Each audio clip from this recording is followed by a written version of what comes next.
ನಮಸ್ಕಾರ ಎಲ್ರಿಗೂ. ನಾನಿವತ್ತು ನಿಮಗೆ ಸಿಂಪಲ್ಲಾಗಿ ಹೇಗೆ ಕಾಯಿ ಚಟ್ನಿ ಮಾಡೋದು ಅಂತ ತೋರಿಸ್ಕೊಡ್ತೀನಿ. ಓಕೆ, ಕಾಯಿ ಚಟ್ನಿ ಮಾಡಲಿಕ್ಕೆ 1 ಕಪ್ಪಷ್ಟು ಫ್ರೆಶ್ ಆಗಿ ತುರಿದಿಟ್ಕೊಂಡಿರೋ ತೆಂಗಿನಕಾಯಿ ಬೇಕು. ಒಂದು 3ರಿಂದ 4 ಹಸಿಮೆಣ್ಸಿನ್ಕಾಯಿ, ಸ್ವಲ್ಪ 1-2 ಎಸ್ಲು ಕರಿಬೇವು, ಒಂದು ಬೆರಳಿಗಿಂತ ಒಂಚೂರು ಚಿಕ್ಕದು ಹುಣಸೆಹಣ್ಣು, ಮತ್ತು 1/4 ಕಪ್ಪು ಹುರ್ಗಡ್ಲೆ, ಸ್ವಲ್ಪ ಕಲ್ಲುಪ್ಪು, ಮತ್ತು ಸ್ವಲ್ಪ ಜಾಸ್ತಿನೇ ಕೊತ್ತಂಬರಿ ಸೊಪ್ಪು. ಓಕೆ, ಕಾಯಿ, ಹುರ್ಗಡ್ಲೆ, ಕೊತ್ತಂಬರಿ ಸೊಪ್ಪು, ಹಸಿಮೆಣಸಿನ್ಕಾಯಿ, ಕರಿಬೇವು, ಹುಣಸೆ ಹಣ್ಣು ಮತ್ತು ಕಲ್ಲುಪ್ಪು, ಇದಿಷ್ಟನ್ನು ಹಾಕಿ ಫ್ರೆಶ್ ಆಗಿ ತೆಂಗಿನಕಾಯಿ ಚಟ್ನಿ ಮಾಡೋಣ. ಓಕೆ, ಸ್ವಲ್ಪ ಕಾಯಕ್ಕೆ ಇಟ್ಕೊಂಡಿದ್ದೀನಿ. ಯಾಕಂದರೆ ನಮ್ಮ ಮನೆಯಲ್ಲಿ ಹಸಿಮೆಣಸಿನ್ಕಾಯಿನ ಸ್ವಲ್ಪ ಸುಟ್ಕೊಳ್ತೀವಿ. ಓಕೆ, ನೋಡಿ, 4 ಹಸಿಮೆಣಸಿನ್ಕಾಯಿ ತೊಗೊಂಡಿದ್ದೀನಿ. ಹಾಗೆ ಬಾಡಿಸ್ಕೊಳ್ಳೋಣ, ಆಯಿತಾ? ಸ್ವಲ್ಪ ಅದು ಇದಾಗಲಿ, ಫ್ರೈ ಆಗಲಿ, ಆಯಿತಾ? ನನಗೆ ಗೊತ್ತು ಚಟ್ನಿ ಮಾಡೋದು ಎಲ್ಲರಿಗೂ ಬರುತ್ತೆ, ಬಟ್ ಯಾರಾದರೂ ಪಾಪ ಹೊಸ್ದಾಗಿ ಮದುವೆ ಆಗಿರ್ತಾರಲ್ಲ, ಅವ್ರುಗಳಿಗೆ ಲೈಕ್ ಬಿಗಿನರ್ಸ್ಗೆ ಇದು ತುಂಬ ಯೂಸ್ಫುಲ್ ಆಗುತ್ತೆ. ಓಕೆ, ಕೈಯಲ್ಲೇ ಮಾಡೋಣ.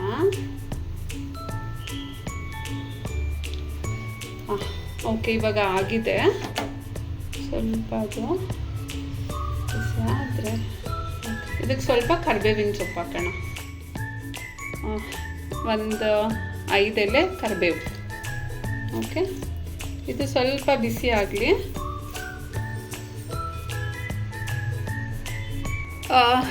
ಮಿಕ್ಸಿ ಜಾರ್ ತೊಗೊಂಡಿದ್ದೀನಿ.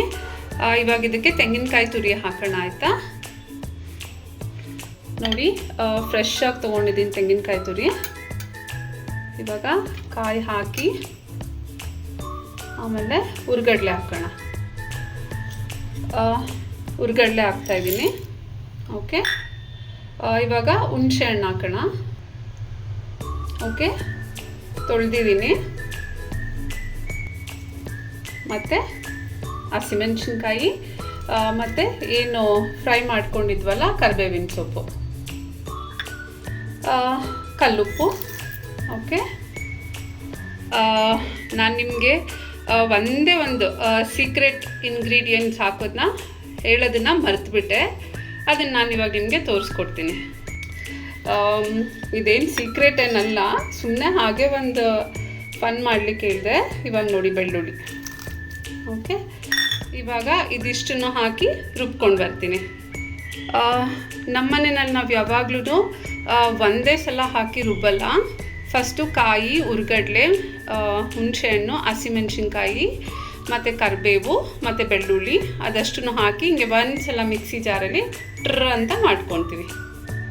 ಓಕೆ, ಇವಾಗ ನಾನು ಇದಕ್ಕೆ ಸ್ವಲ್ಪ ನೀರು ಹಾಕಿ ಕೊತ್ತಂಬರಿ ಸೊಪ್ಪು ಹಾಕಿ ರುಬ್ಬಿದ್ರೆ ಸೂಪರ್ ಆಗಿರುವಂಥ ಕಾಯಿ ಚಟ್ನಿ ರೆಡಿ ಆಯಿತು. ಕೊತ್ತಂಬರಿ ಸೊಪ್ಪನ್ನ ತೊಳೆದು ಇಟ್ಕೊಂಡಿದ್ದೀನಿ. ಓಕೆ, ಇವಾಗ ಹಾಕ್ತೀನಿ. ಓಕೆ, ಸ್ವಲ್ಪ ನೀರು ಹಾಕೋಣ. ನಮ್ಮ ಮನೆಯಲ್ಲಿ ತೆಂಗಿನಕಾಯಿ ಚಟ್ನಿ ಸ್ವಲ್ಪ 1 ನಿಮಿಷ ಸ್ವಲ್ಪ ಸಬ್ಬಸಿಗೆ ಸೊಪ್ಪು ಆ್ಯಡ್ ಆಗೋಗಿತ್ತು ಅದರಲ್ಲಿ. ಓಕೆ, ನಮ್ಮ ಮನೆಯಲ್ಲಿ ತೆಂಗಿನಕಾಯಿ ಚಟ್ನಿ ಮಾಡಬೇಕಾದ್ರೆ ಸ್ವಲ್ಪ ಗಟ್ಟಿಗೆ ಮಾಡ್ಕೊತೀವಿ. ಸೊ ಹಾಗಾಗಿ ಎಷ್ಟು ಬೇಕು ಅಷ್ಟು ನೀರು ಹಾಕೋಣ.